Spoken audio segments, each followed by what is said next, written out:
Bom dia, turma! Hoje nós daremos continuidade na nossa aula de informática na agropecuária e na aula de hoje nós iremos tratar dos dispositivos de armazenamento. Bem, o que são os dispositivos de armazenamento? Se vocês se lembram da primeira aula que nós tivemos, vão lembrar que eles são aqueles que guardam, armazenam dados ou informações, de forma que nós ou o próprio computador possa ter acesso a esses dados e informações e realizar as mais diversas tarefas a partir deles.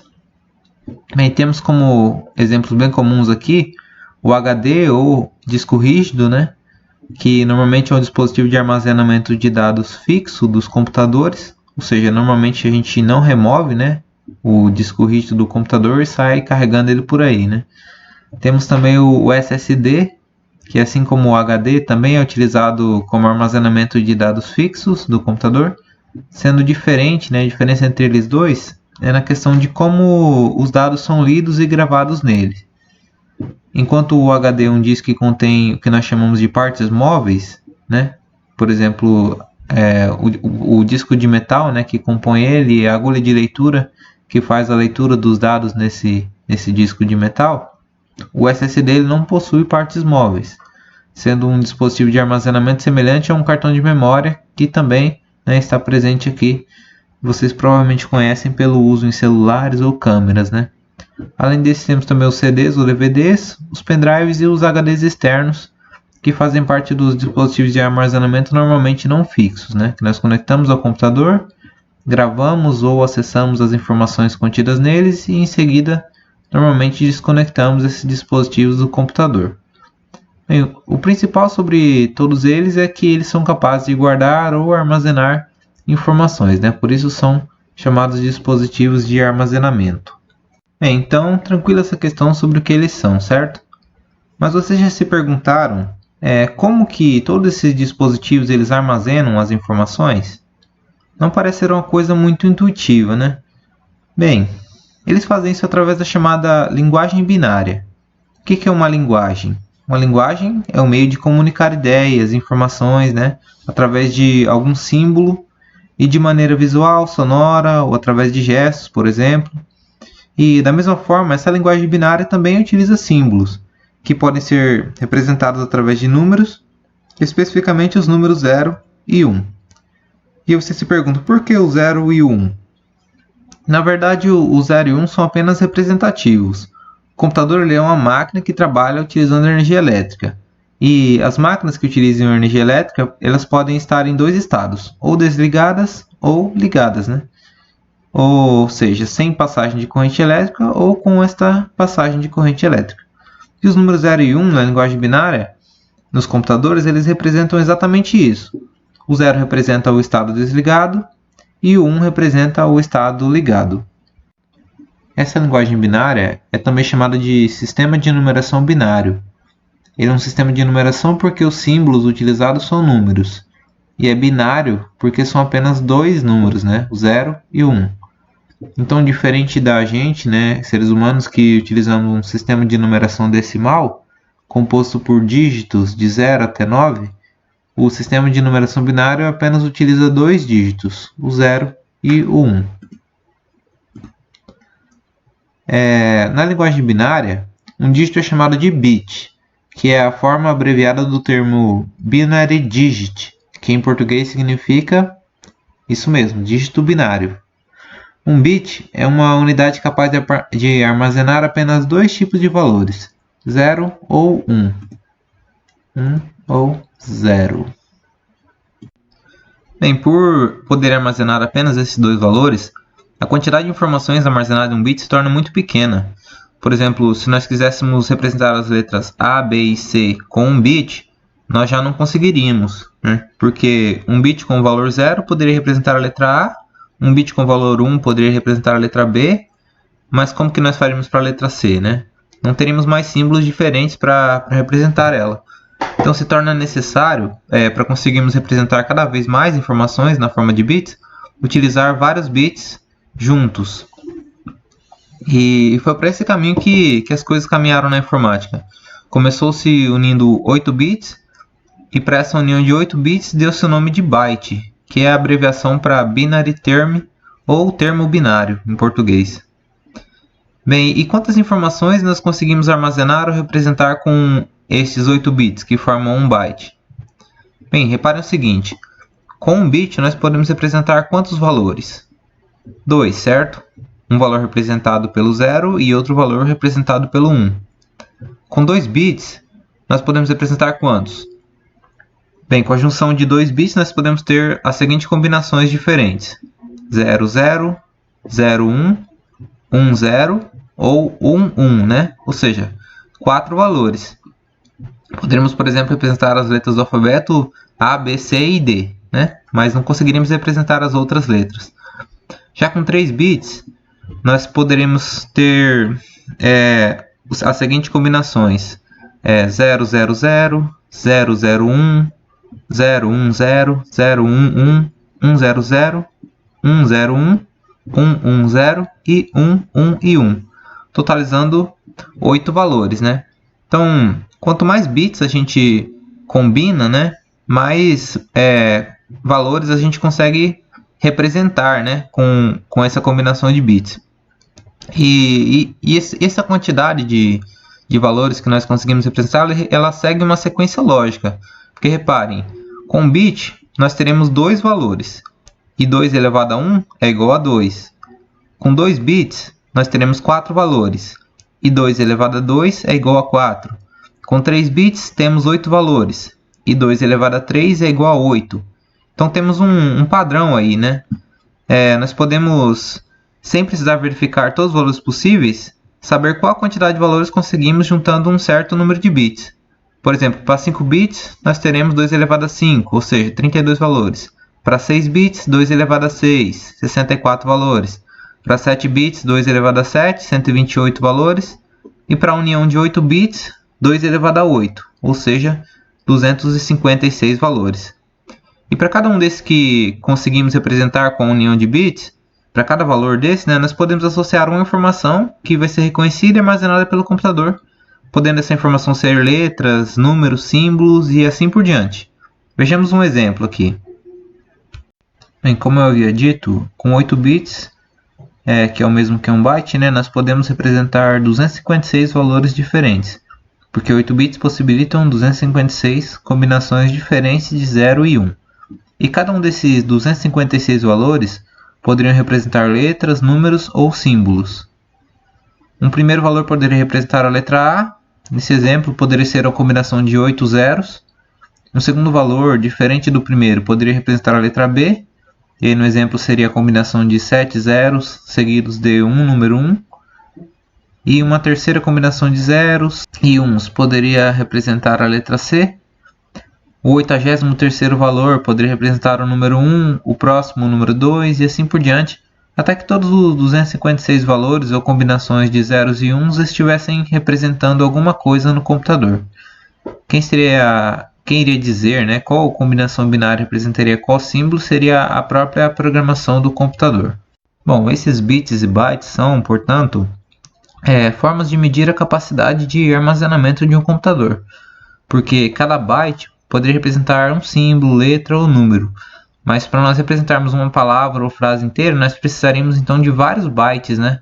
E quantos mais bytes um dispositivo de armazenamento consegue representar, mais informações ele consegue armazenar. Vocês já devem ter ouvido, por exemplo, os termos 8 GB ou gigabytes, né, de memória, 1 tera ou terabyte de HD.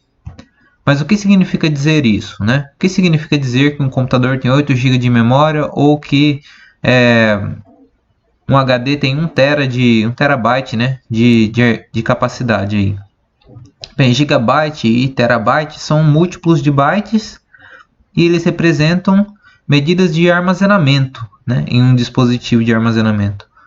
Um bit é considerada a menor capacidade de armazenamento, uma unidade que pode guardar apenas 2 valores, né, 0 ou 1. Um byte é composto por 8 bits e com esses 8 bits o computador consegue representar até 256 letras, números, símbolos, que são chamados caracteres. E aí temos 1 kilobyte, representado pela sigla KB, que é a junção de 1024 bytes. Poderia-se pensar em 1 kilobyte como a capacidade de formar um texto com até 1024 caracteres, né? Números, letras ou símbolos. O megabyte representado pela sigla MB, já é a junção de mais de 1 milhão de bytes e consegue, portanto, armazenar muito mais informações do que 1 kilobyte. E assim seguem as unidades de medidas, né? Gigabyte, terabyte, petabyte, exabyte, zettabyte e iotabyte, né? Cada uma com a sua sigla e cada uma representando uma capacidade maior de armazenamento que a anterior.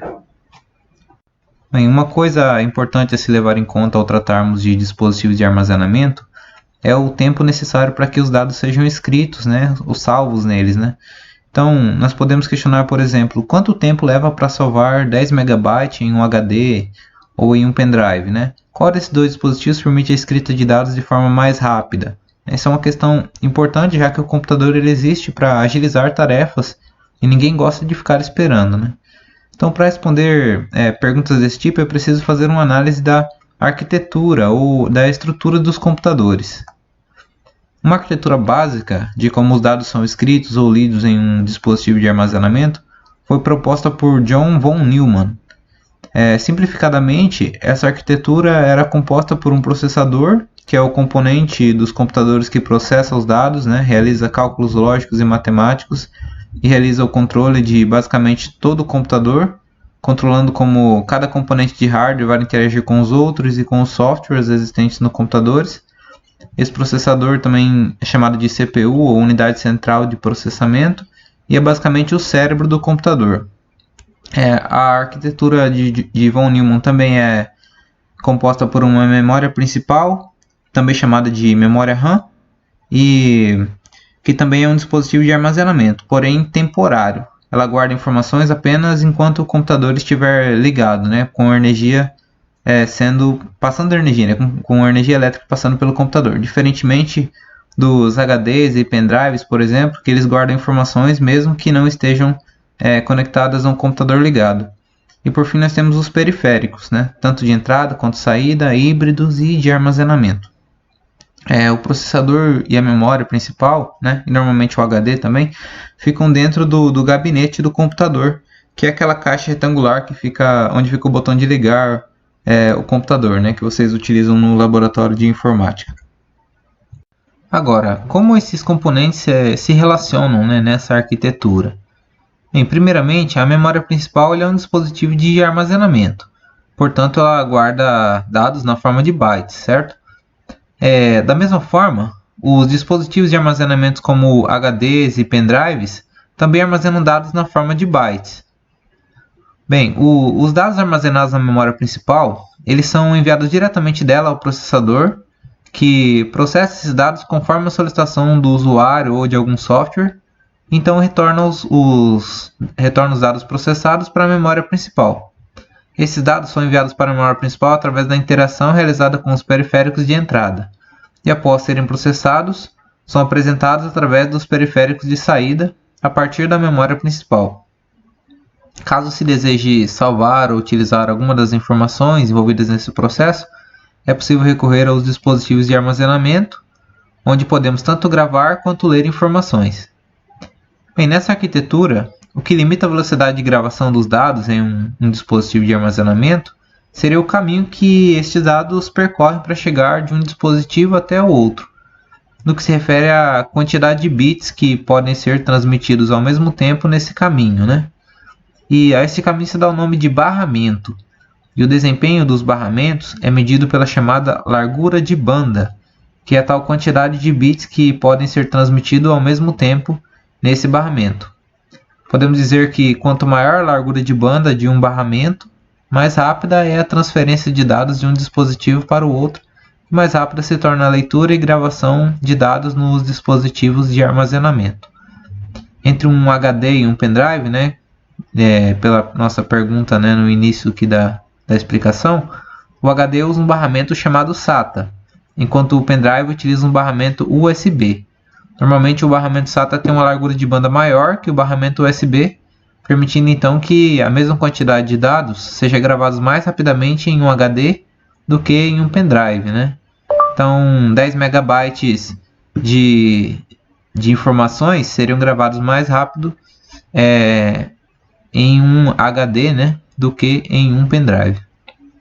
E para que exatamente nós utilizamos todo esse espaço dos dispositivos de armazenamento, né? Que informações nós podemos guardar neles? A resposta para essa pergunta é informações de praticamente todos os tipos, né? Vídeos, imagens, músicas, textos, tudo isso guardado dentro dos mais diversos dispositivos de armazenamento na forma de bits e bytes. E na maior parte das vezes, as informações armazenadas em um periférico de armazenamento são mais valiosas que o próprio dispositivo. E como assim, né? Como assim as informações podem ser mais valiosas do que um dispositivo? Um HD externo não é uma coisa barata, né? Um HD não é uma coisa barata, né? Enquanto um arquivo nem é uma coisa física, né? Mas se a gente for pensar, então, qual é o valor da informação? Se a gente for pensar no valor da informação, né? Qual seria o valor dela? Bem, depende, né? Depende do quê? Depende do quanto essa informação é importante, né? Do quanto ela é valiosa, né? Para cada pessoa. Por exemplo, quanto custa uma pintura feita no Paint, né? Se você abrisse o Paint aí agora e fizesse um desenho nele, né? E salvasse esse desenho, né? Essa pintura. Qual seria o valor desse arquivo, né? Dessa informação? Talvez não fosse muita coisa, né? Vai depender do nível aí do desenho, né? Mas, por exemplo, o filme do Batman vs Superman, né? Se você baixou ele de graça da internet, pirata, né? Pode ser que ele não valha tanta coisa, né? Você pode até excluir ele e baixar depois de novo. Mas se você parar para pensar, por exemplo, quando o filme acabou de ser filmado, né? Ele foi salvo em um dispositivo de armazenamento. E se o filme ainda não tivesse sido saído no cinema, né, e essa informação fosse perdida, né? Será que eles iam perder muito dinheiro, né? Essa informação aí seria essa informação, o filme seria uma informação valiosa, né? Continuando, suas mensagens e mídias do WhatsApp, né? Será que elas são importantes? Né? Pode ser que sim, pode ser que tenha coisa importante lá que você queira guardar, né? Informações que você não possa perder. Um trabalho de biologia, ou de física, ou de química, né? Todos os trabalhos que você faz para a escola, né? Será que eles são importantes? Né? Se for, por exemplo, para um dia depois, né? Se você tiver que entregar ele no próximo dia, né? Será que esse trabalho seria muito importante para você? Será que ele valeria mais do que um pendrive, por exemplo, né? Um HD externo, né? Um TCC, um trabalho de conclusão de curso. Quanto importante seria uma informação dessa, né? Tivesse chegando na reta final do curso e desse algum problema no HD, né? No pendrive onde estava salvo o seu trabalho de conclusão de curso, né? Será que você conseguiria recuperar, né, essa informação aí? Será que ela seria importante para você? Agora, o salário dos funcionários de uma grande empresa, né? Será que isso é importante para a empresa? Será que é um dado, uma informação importante? Né? Tipo sanguíneo dos pacientes de um hospital. Né? Então, a gente vê aqui que o valor, né, da informação, né, ela depende exatamente disso, do quanto que ela é importante. E aí, o que pode ser importante para uma pessoa pode não ser para outra, né? Mas às vezes uma informação pode ser importante para várias pessoas, né? Então, isso define, né, o quanto as informações são importantes. Infelizmente, muitas pessoas sabem, né, que as informações são valiosas e podem, né, querer fazer mau uso, né, desse conhecimento, né? Por exemplo, você já deve ter ouvido falar sobre os hackers, né, os crackers, né, sobre os vírus de computador, né? Mas vamos deixar isso para uma próxima aula e terminar por aqui a nossa aula sobre dispositivos de armazenamento, beleza? Então, muito obrigado, por hoje é só. Qualquer dúvida, estou à disposição. Vou deixar no AVA, né, no ambiente de aprendizagem, um fórum de dúvidas lá onde vocês podem postar suas dúvidas, questionamentos sobre o conteúdo e sobre a atividade que eu vou também deixar disponível lá no AVA. Tudo bem? Até mais!